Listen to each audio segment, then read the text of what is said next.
Hello friends, आप सभी का स्वागत है टीचिंग वाइज पे। आज मैंने 12 वर्ड्स लिए हैं जो कि ए लेटर से स्टार्ट हो रहे हैं। तो मैं इसमें आपको सिनोनिम भी बताऊंगी, इसके इम्पॉर्टेंट सिनोनिम क्या होते हैं और इनका मतलब भी बताऊंगी। ठीक है, तो आइए देखते हैं। तो फर्स्ट वर्ड है एडामेंट, ADAMANT। एडामेंट का मतलब होता है अटल या दृढ़। स्पेलिंग भी साथ साथ लर्न करनी है। अब इसका सिनोनिम जो है वो अनशेकेबल, UNSHAKEABLE। फ्रेंड यहाँ पे ई है तो इसलिए ध्यान रखिएगा।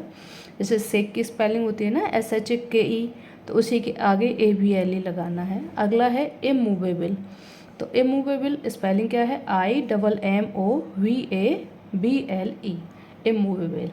इमूवेबल इसका मतलब भी होता है अटल या दृढ़, यानी जिसको मूव ना किया जा सके। अगला है एडवर्स, ADVERSE। एडवर्स का मतलब होता है प्रतिकूल, यानी जो चीज़ हमारे फेवर में ना हो। इसका जो सिनोनिम है वो अनफेवरेबल हो सकता है, यानी जो फेवर में हो वो फेवरेबल, जो फेवर में ना हो वो अनफेवरेबल। आगे थर्ड जो लेटर है वो है, थर्ड जो वर्ड है वो है अफेक्टेड, AFFECTED। अफेक्टेड का मतलब होता है प्रभावित। वैसे फ्रेंड्स जो अफेक्ट है वो वर्ब होता है, लेकिन जैसे कि अफेक्टेड जैसे पास्ट पार्टिसिपल को हम एज एन एडजेक्टिव भी यूज करते हैं, तो इसलिए इसको एज एन एडजेक्टिव लेके चलेंगे। तो अफेक्टेड का मतलब होता है प्रभावित, और इसका एक और मतलब होता है वो होता है बनावटी, दिखावटी। ठीक है, तो अगर अफेक्टेड प्रभावित के अनुसार हम इसका सिनोनिम लेंगे तो इन्फ्लुएंस्ड हो जाएगा। जैसे इन्फ्लुएंस का मतलब प्रभाव होता है ना, तो इन्फ्लुएंस्ड हो जाएगा। अगर बनावटी के अकॉर्डिंग लेंगे तो प्रिटेंशियस हो जाएगा। ठीक है, फोर्थ जो है वो है एले, ALLAY। एले का मतलब होता है कम करना।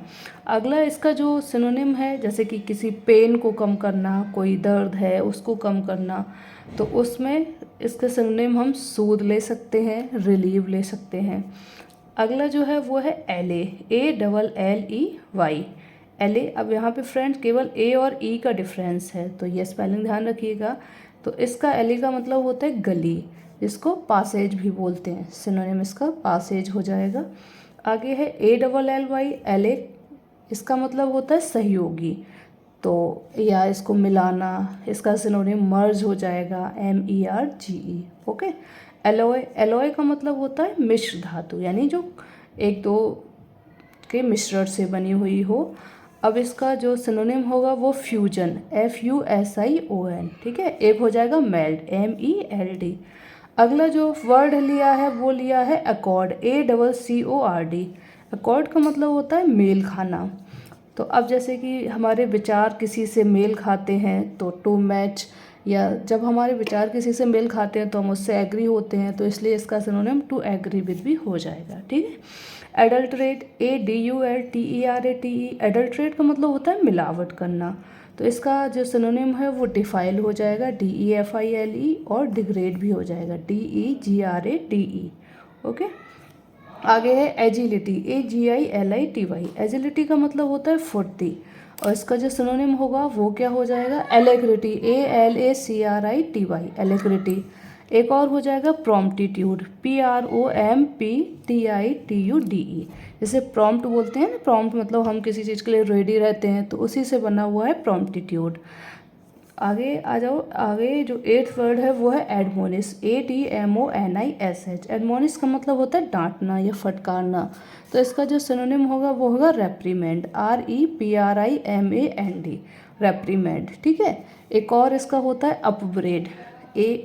इसका जो ये सिनोनिम है वो कुछ डिफरेंट है, या हो सकता है आपको याद भी हो, तो इसकी स्पेलिंग एक बार देख लेते हैं, UPBRAID। अपब्रेड का मतलब भी होता है डांटना, तो इसके दो सिनोनिम हो गए, एक हो गया रेप्रीमेंड, एक हो गया अपब्रेड। आगे है एस्वेज। तो एस्वेज की स्पेलिंग क्या है? ASSUAGE। एस्वेज का मतलब होता है कम करना। अब जैसे कि कोई बहुत ज़्यादा गुस्सा होता है तो उसके गुस्से को थोड़ा सा शांत करना, तो इसके लिए हम एस्वेज का यूज करते हैं। अब जैसे इसका सिनोनिम हो जाएगा प्रोपिशिएट, PROPITIATE। प्रोपिशिएट। एक और सिनोनिम हो जाएगा वो हो जाएगा क्वेल, QUELL। अगला है अल्ट्रुइज्म, ALTRUISM। अल्ट्रुइज्म का मतलब होता है परोपकारिता, यानी कि जब हम अपने को साइड में रख के किसी और के बारे में सोचते हैं और लोगों के बारे में सोचते हैं तो उसको हम अल्ट्रुइज्म बोलते हैं, परोपकारिता यानी दूसरों का उपकार। परोपकार बोलते हैं ना, जैसे हिंदी में भी संधि होती है यानी दूसरों का उपकार। ठीक है, आगे इसका जो सिनोनिम हो जाएगा वो हो जाएगा जेनरोसिटी, GENEROSITY।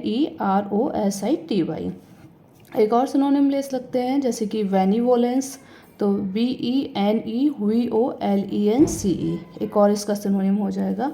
अगला है अमास, AMASS। अमास का मतलब होता है इकट्ठा करना। तो अब इसका एक और जैसे सिनोनिम हम लें तो जैसे एग्रीगेट, AGGREGATE, एग्रीगेट। एक और इसका सिनोनिम असेंबल। तो एग्रीगेट का मतलब भी इकट्ठा करना हो, जैसे एग्रीगेशन बोलते हैं ना, एग्रीगेशन का मतलब होता है सभा। तो सभा में क्या होता है कि सब इकट्ठा होते हैं, तो उसी से बना हुआ है। एग्रीगेट जो है वो वर्ड है और एग्रीगेशन जो है वो नाउन है। तो एग्रीगेट का मतलब होता है इकट्ठा करना। एक और होता है असेंबल, जैसे असेंबल से असेंबली बना होता है, तो असेंबली नाउन होता है, इसमें लोग इकट्ठे होते हैं। ये यहाँ असेंबल है तो यहाँ पे ये वर्ब है। अगला है जो लास्ट वर्ड आज का है वो है एक्रीमोनियस, ACRIMONIOUS। एक्रीमोनियस का मतलब होता है कटु।